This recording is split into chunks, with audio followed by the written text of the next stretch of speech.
Okay, 9.7. We're still factoring in factoring polynomials. This time, the last one you did, 9.6, it was a lot of kind of hit or miss or trial and error, trying to figure out which one you're going to do, and you've set up the chart to kind of figure that out. And as you recall, you were looking for numbers that when you multiplied them together and when you added them or subtracted them together, then they would equal the numbers in the polynomial. So this time we're actually doing special ones, so it's not quite as trial and error.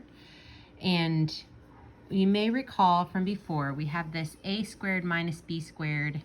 You can think about that a plus b is the same, or a plus b times a minus b, and that's going to be a squared plus ab minus ab, so that plus ab and that minus ab are going to cancel each other out, and then minus b squared, so it ends up being a squared minus b squared. When we see this particular thing, two perfect squares, and they're subtracted from each other, we know it's going to be the square roots added and the square roots subtracted. So one way to see that would be if it was like 4x squared minus 9. This is a perfect square and this is a perfect square. We know that. So the square root of this is going to be 2x, and the square root of this is going to be 3. So it ends up equaling 2x plus 3 times 2x minus 3. So yeah, a couple others would be, well, sometimes we might, in order to get it a perfect square, we might need to pull out another number first, like case in point, 8 minus 18n squared. 8 and 18n squared are not perfect squares. But is there a number that divides into both of those that we could go ahead and take out? And if, when we take that number out, would it leave perfect squares behind? So the numbers we could take out, this 1, 2, 4, and 8 go into 8. And 1, 2, 3, 9, 6, 18 are all the numbers that go into 18. The only number that is the same in both of those would be 2. So let's go ahead and pull 2 out, and we're going to add a parentheses like this and pull a 2 out like that. So what that leaves me is 2 times 4 minus 9n squared. Okay? We can check that by looking at it and knowing 2 times 4 equals 8, and 2 times 9n squared is going to equal 18n squared. Remember, if we think of n squared as being like elephants, we got 9 elephants, now we're multiplying it times 2, and it's going to be 18 elephants.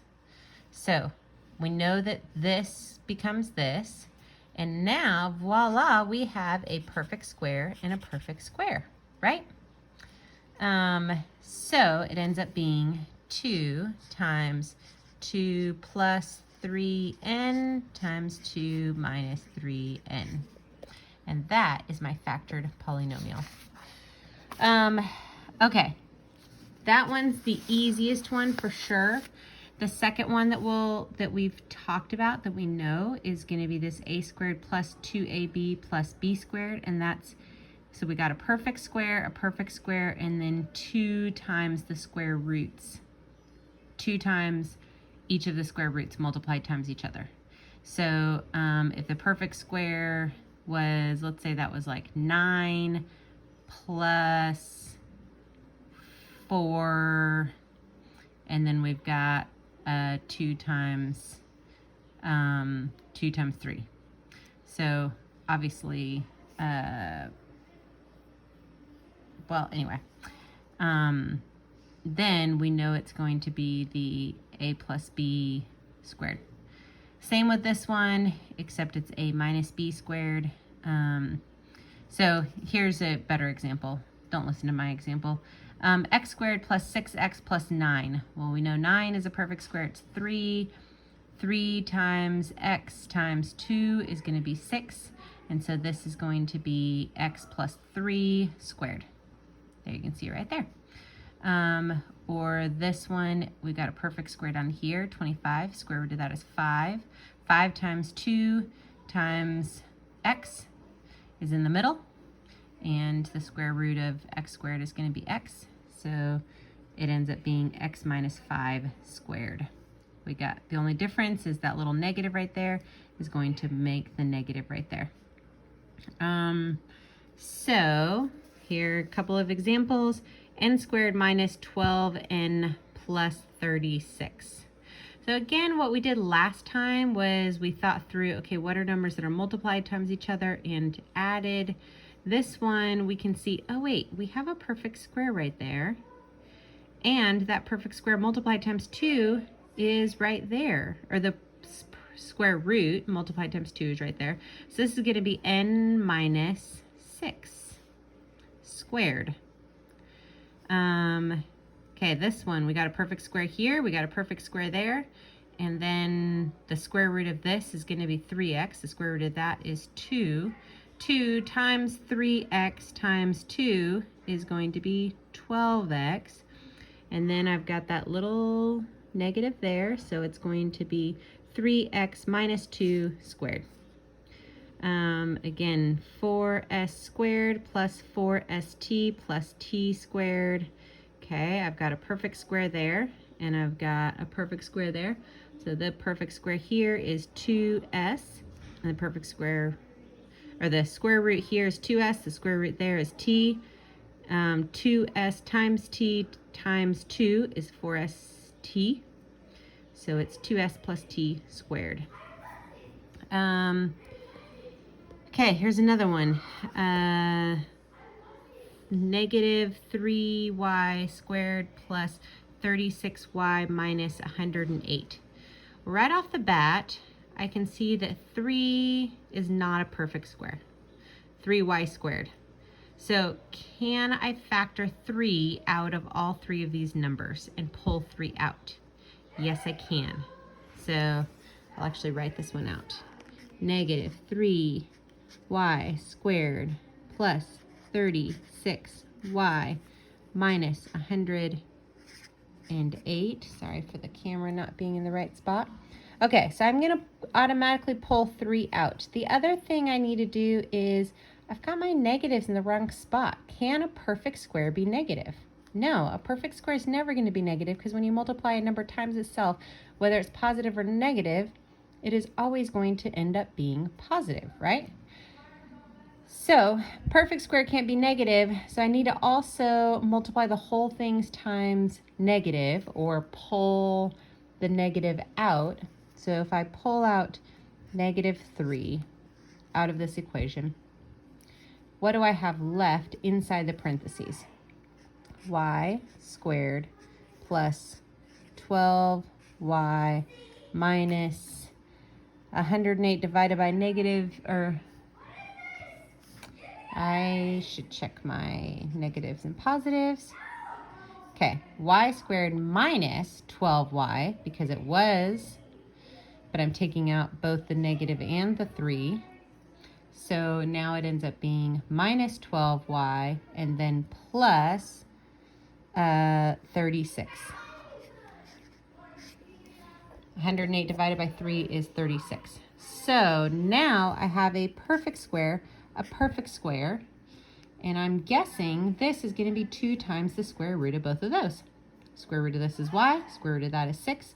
2 times 6 is 12y. So I have negative 3 times y minus 6 squared, just like that. I'm going to double check that there's not more.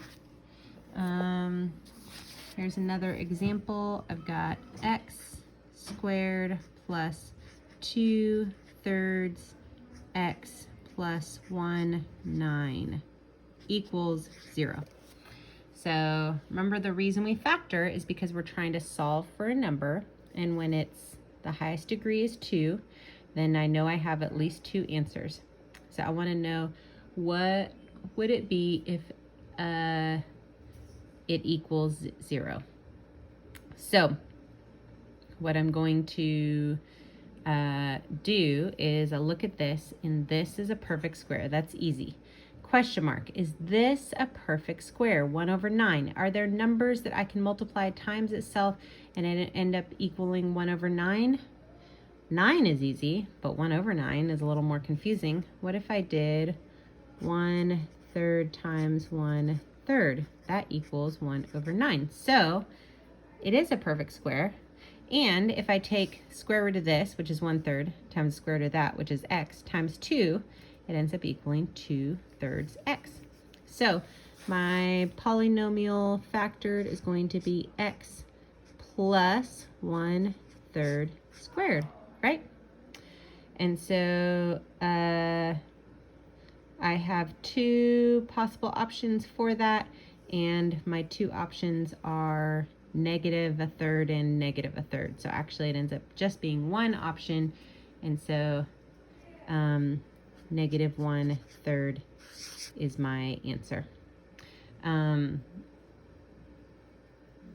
The other way, the way they did this in the book, is they multiplied the whole thing times 9, which gets you all whole numbers, and then you don't have to worry about dealing with fractions anymore.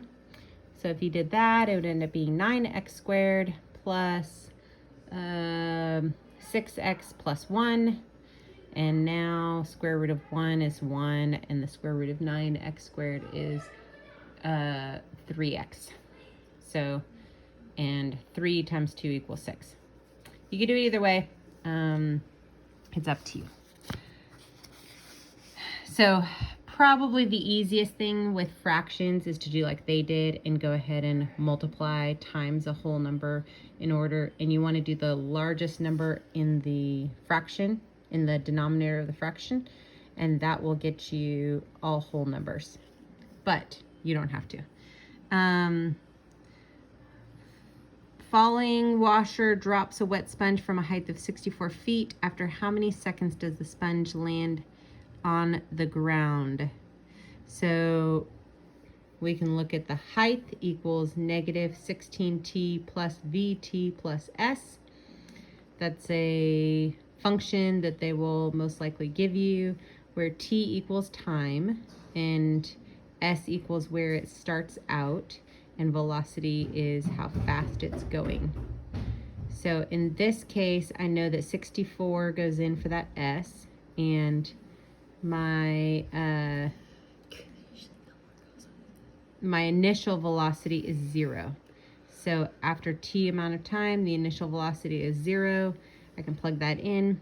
In this case, I might go ahead and, well, I know that if after 0 time, it's going to be at 64, but I want to know when the height is going to be 0. So I plug in the 0 for the height, and I'm going to pull out that 16t squared minus 4, pull out that -16 just to make it easier. T squared minus 4, I know that when I have 2 numbers that are perfect squares and they're subtracted from one another, it's going to be t plus 2 and t minus 2.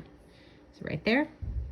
And then if t minus 2 equals 0 or t plus 2 equals 0, t equals 2 or t equals -2. Well, I know that t can't be, I can't go back in time, so it must be after 2 seconds it's going to hit the ground. Okay, that is 9.7.